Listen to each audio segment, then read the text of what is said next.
guys? Good? Great? Great. Thank you. You won a pack of Starburst. It's easy to be great when you win Starburst. Well, guys, let me kick us off tonight. We're going to be jumping into a brand new series, and I'm going to address the elephant in the room, the graphic. Yes, it is all about relationships. And yes, we did miss Valentine's Day by a week. So we're jumping into our series about love and dating and relationships and all that jazz. But before we get into it, we're going to talk a lot about what you need to be. Now, if I'm in your shoes, which I was back when I was in high school, I'm probably thinking, oh, crap. This is the church guy coming to tell me what I can do and what I can't do and what's maybe okay, and that's definitely not okay. But I'm telling y'all, that's not what I'm here to do tonight, okay? It's not my goal to give you a list of do's and don'ts for dating. My goal is to give you a list of principles that will help guide your relationships for the rest of your life. So for more than just your relationships in high school, I want to give you guys principles that will help you be someone worth dating and pursuing for the rest of your life. So this week, we're going to be focusing on who you should be. Next week, we're going to be starting to focus on who you should date. And then the week after that, we're going to talk a little bit about how you should date. So that's a little bit of a roadmap for our series as a whole. But I think it's good to start here because I believe with my whole heart that when you enter into relationships following principles of wisdom, you minimize your heartache and you maximize your joy. Now, I stole that from a guy who taught me how to date, so it doesn't originate with me. But guys, it is gold. Stepping into relationships with wisdom will help you minimize your heartache and maximize your joy, which is what we all want, right? Now, before we jump too much into the sermon, Heath, go ahead and show that picture up there. There it is. That's me on my wedding day. Yeah, thank you. Thank you. Thank you for awing. My wife said that we better get some awes for this picture, so she'll be happy in the report. But yeah, guys, this is seconds before Sarah and I get married. You'll see Matt Fry in the middle marrying us. It's probably the best moment of my life. I mean, I got saved, so that's the top one. But like, this is number 2. And as far as I can tell in my life, nothing has come close to how happy and awesome this moment was at all. And so I think that's kind of the way life goes. Some people say that when you have a kid that changes, but I don't know. I haven't had a kid yet. But what I want to do is I want to help set a bit of a roadmap on who you need to be able to get here tonight. Heath, go to the next picture. This is me and Sarah. Super zoomed in, super grainy. We're working with our photographer to get better pictures, trust me. But that's us, right? On the cusp of a brand new adventure together, starting our lives, staring into, I guess we're both looking at Matt there, but before we were looking at each other, the people we wanted to be with for the rest of our lives. It was an incredible moment. But go to the next picture, Heath. We weren't the most important people there. We were because it was our wedding, but we could not have gotten there without all of those people. And I left Matt Fry out for a good reason. He helped a ton. Guys, community is essential to healthy dating. See, the first principle I want to give you guys, and where I want to start diving into who you should be before you date, is this principle that we were made for community. See, before we look at who to date and how to date, we got to look at who we are. And to do that, we're going to look at Ecclesiastes chapter 4, verses 7 through 12. So go ahead, turn to Ecclesiastes chapter 4. That's a book right after Proverbs, not one we go to often. So if you need to go to the table of contents, no shame.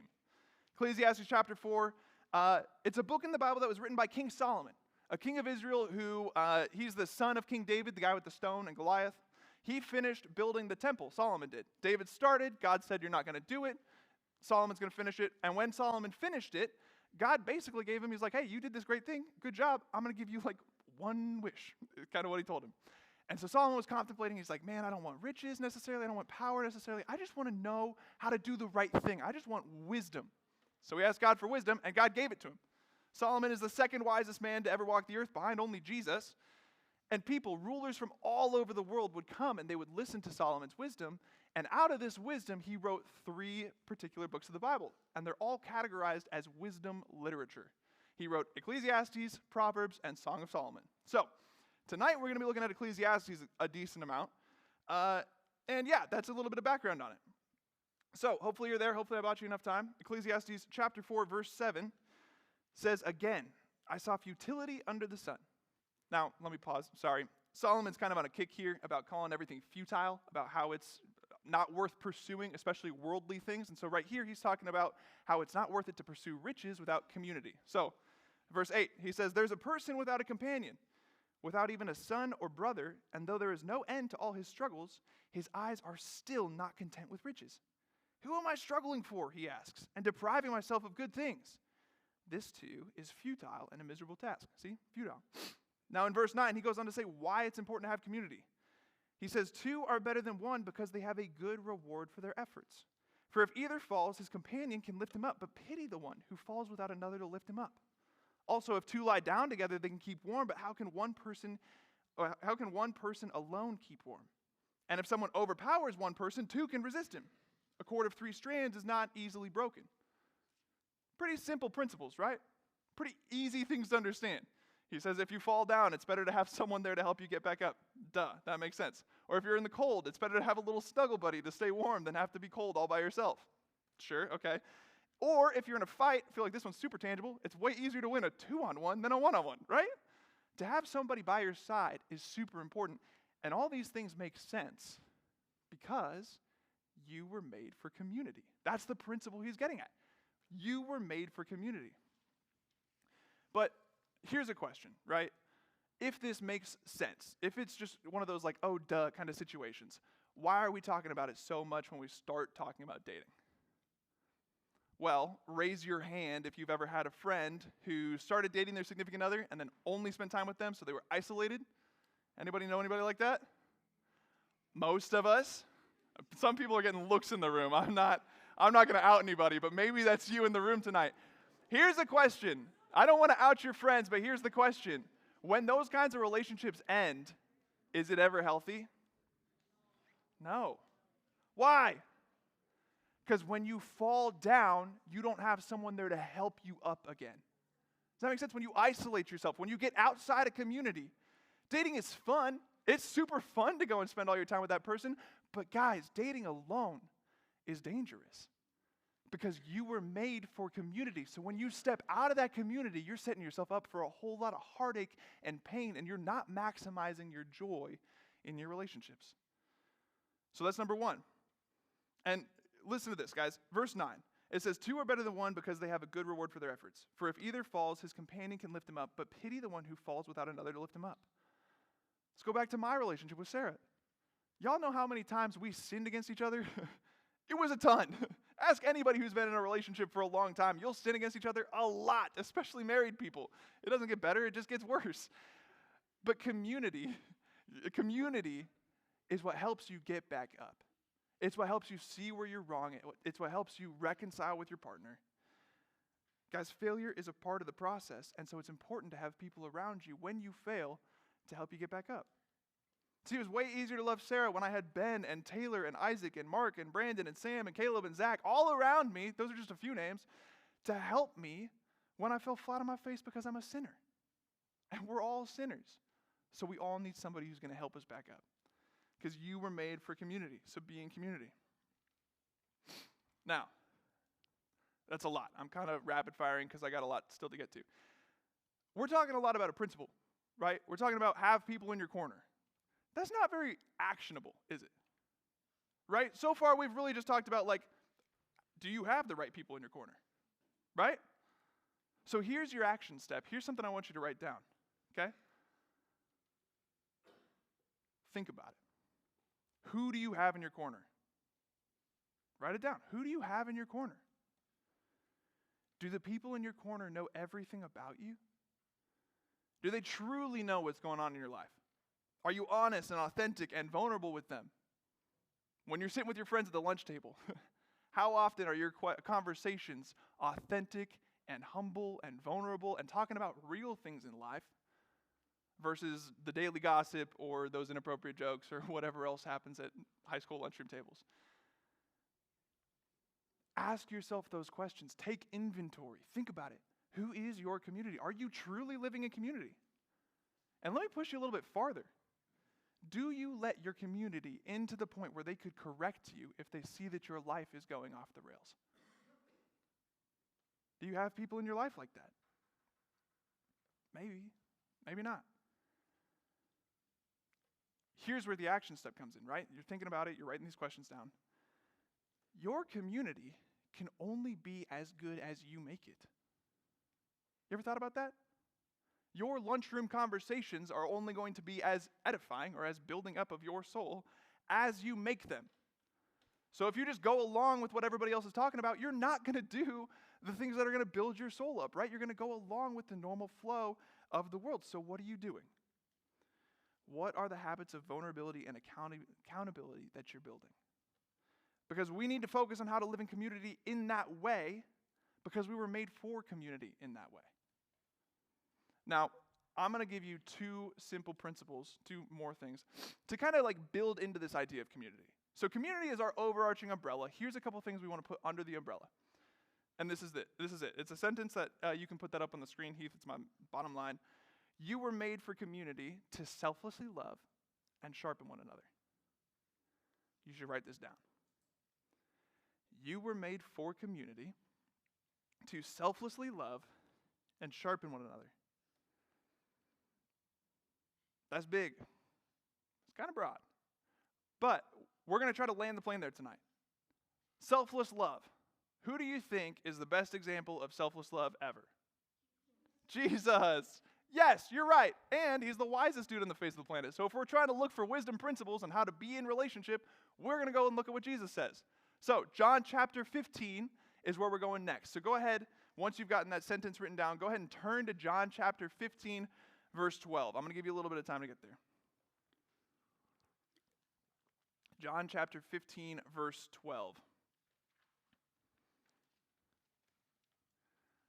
I learned this from Stephen Jones. If you hear Bible pages turning, you're not supposed to keep talking. So when you're there, say got it.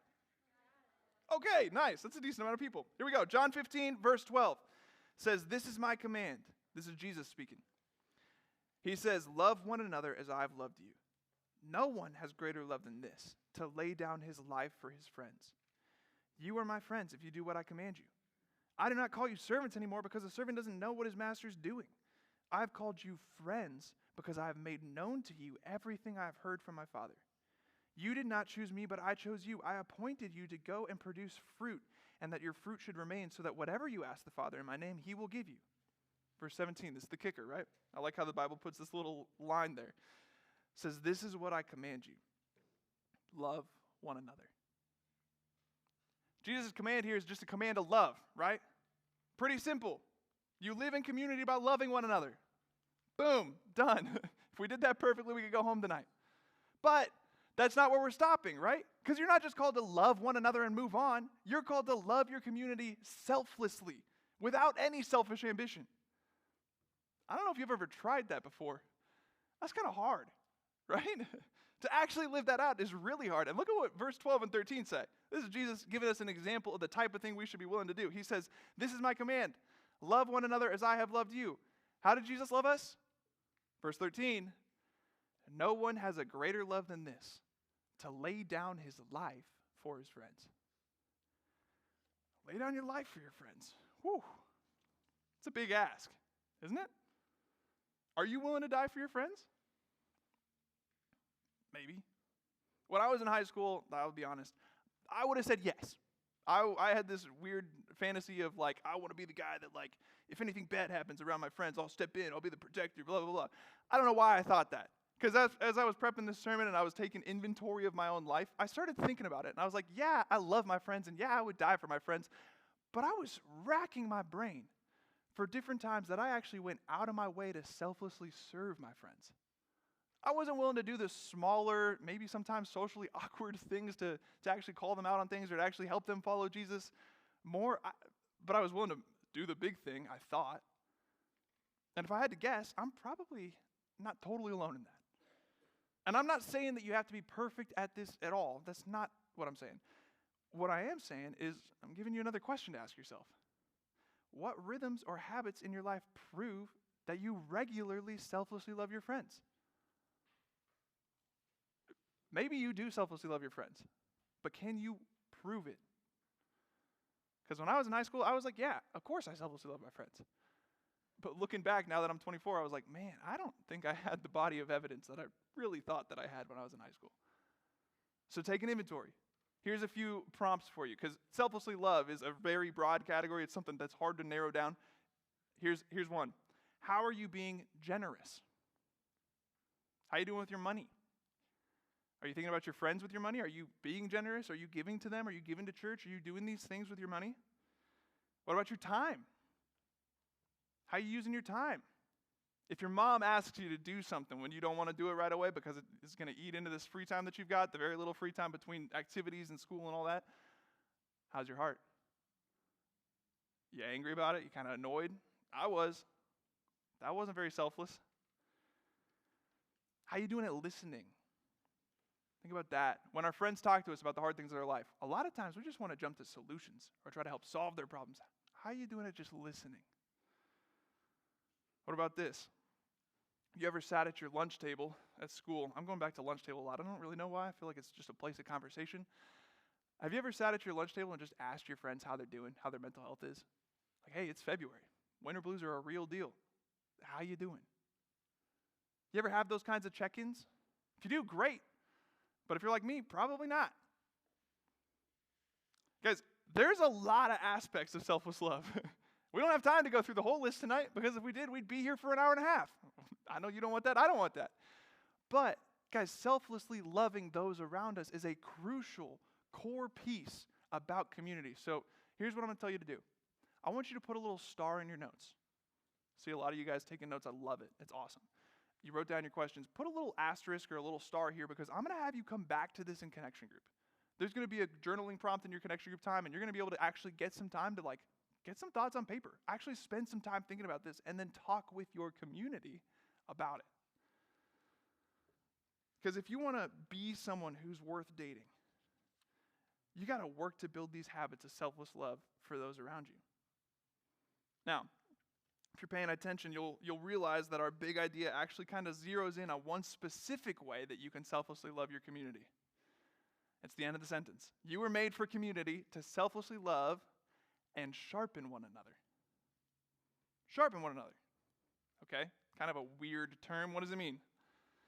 Well, to sharpen one another is to push each other selfless love, in multiple ways. Essentially, you're just pushing someone to be better. You're trying to make it better. You're trying to refine it, right? Proverbs 27:17 is where we get this from. This is another King Solomon book. You don't have to turn there. It'll be up on the screen. It's just one verse.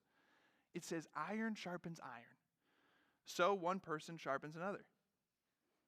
King Solomon, man, this guy loves his metaphors, right? Iron sharpens iron. You guys ever seen like a blacksmith at work? I've never seen one in real life. I've just seen like movie clips or videos or things like that of someone. You know, they like put the hot sword in the fire and then they take it out and they take the hammer and they like bang at it or whatever. You guys ever seen that? Anybody? Yeah, okay. Guess what that hammer's made of? Iron. Guess what that sword is made of? Iron. Okay, so Solomon is using a very tangible real-life example that people around would know from his time.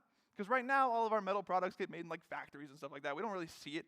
But back in his time, you had to go literally to a blacksmith shop to get anything made of iron that you want. And there's a lot of time you cook with knives, right? So you got to go buy your knives from the blacksmith. You see iron sharpens iron. Now, when we see iron sharpening iron like that, what do you see come off the blade? Sparks. Yes. Iron sharpening iron sends sparks. Do you think that's a comfy thing? No. Iron sharpening iron. Being someone who's willing to have some hard conversations, to actually zero in with your friends and love them selflessly through hard conversations, that's not a comfy thing to do. If you want to just live your life comfortably, you're not going to do that, right? And I'm not coming at you from the guy on the stage. I'm coming at you saying, I failed at this when I was your age, and I don't want you to be in the same position. When I was in high school, I wasn't willing to have an awkward conversation with my friends to hold them accountable in their relationships and sharpen them like iron sharpens iron. I wasn't willing to tell them that the person that they're dating is actually taking them way further from Jesus than closer to him. I'll regret that for the rest of my life. I didn't do that. And I don't want you guys to have those same regrets.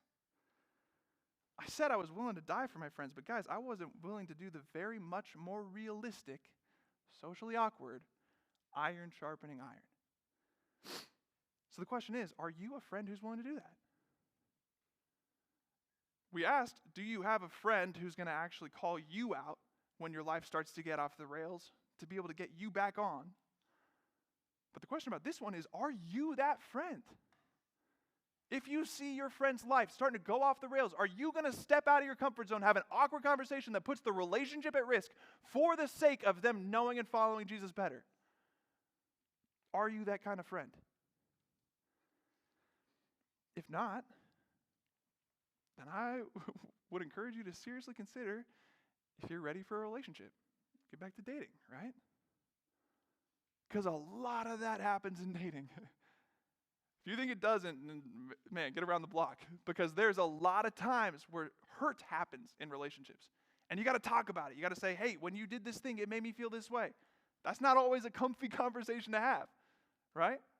And when you're talking through hurt like that, it's so easy to be selfish. But if we practice selfless love, that's going to help you minimize a lot of that heartache and maximize a lot of that joy.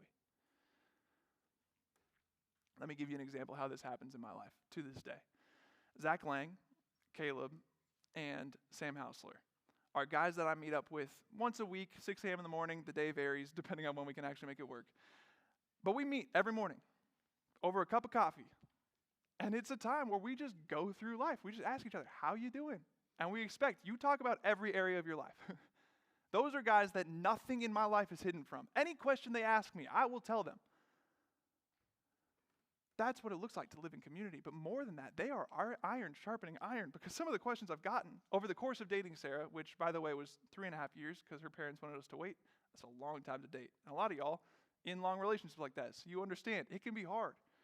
So these questions like, how are you doing in purity? Have you had any fights? What about? Have you worked to reconcile that relationship? What are you doing to make sure that you both are following Jesus more than each other this week? Those are questions they ask that are iron sharpening iron questions. Those are awkward questions. I don't know if you've ever asked somebody how their purity is going and have them tell you it's not going well. Kind of an awkward conversation to step into. But praise God they did.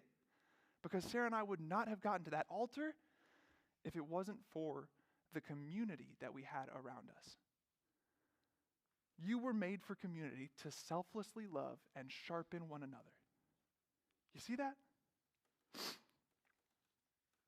Now, it's a hard pivot, and I hate it when preachers do this, when they throw the gospel in at the end of their sermon, but look at that sentence. You were made for community to selflessly love and sharpen one another. Guys, that's not normal.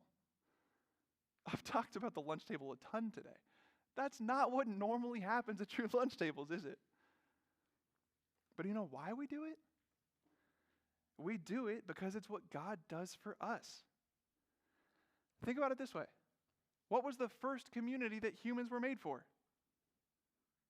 God. It was the Garden of Eden. We were just strolling through the Garden of Eden with God on a daily basis. That sounds awesome, right? I'd give anything for that right now. But Adam and Eve, they were deceived. They were given an opportunity they thought to become more like God, right? And so they took it. They ate an apple. And when sin entered the world in that way, it broke that relationship with God. But God, in his selfless love for us, came down to earth as Jesus, lived a perfect life, a life that we could never live, and then he died for us, right? That's John 15, right? He selflessly loved us, not just his friends. He said one would give up his life for his friends, but his enemies. Came down to earth, died for us so that we could be called friends. His example for us was that he laid down his life to forgive us of those sins so that we could be in community and relationship with him. And you know what happens when you do that? He sharpens you. He doesn't leave you like he found you. If you know and follow Jesus and you've had that experience, you know there's a lot of things that Jesus starts to root out of your life over time. He starts to sharpen you like iron sharpens iron. Sometimes it sends sparks, but it's always good. Before you were made for community with that special someone to selflessly love them and sharpen them, you were made for community with Jesus because he selflessly loves you and will sharpen you to be exactly the person he made you to be. So man, if you don't know Jesus, that's way more important than the rest of this junk. You can have principle on principle on principle on how to date well, and you can do all your own research. But guys, it's not going to mean a lick for eternity if you don't know Jesus. So start there. After that, you can start to worry about how to all this date and do all that stuff, right? You were made for community to selflessly love and sharpen one another. So, I'm about out of time. We're going to go to connection group. But remember, ask yourself, how are you living in community? Who's in your corner? Do they know everything about you? Are you honest, vulnerable, and authentic with the people in your corner? How are you selflessly loving those around you? Are you selflessly loving those around you? Think about it. How are you sharpening one another? And most importantly, have you accepted that you were made for community with Jesus because he selflessly loves you and will sharpen you to be exactly the person he made you to be? Let me pray. God, we are so thankful for the way that you made us. God, to be made for community is such a blessing. God, I pray that you would allow us to walk into our relationships, whether they're friendships or dating relationships or whatever they might be. God, I pray that you'd allow us to walk into them with wisdom. Jesus, I just pray that you would open our eyes to the fact that you did this for us, God, that this wouldn't just be something that we should do for other people, but first that we should receive from you, whether we're a believer or not. Jesus, it's incredible that you came and died for us. Thank you. God, I pray that you would help us to take these principles to heart, to actually practice them with those around us. And God, help our conversations and connection group to be fruitful. We pray this in your name through the power of the Holy Spirit. Amen.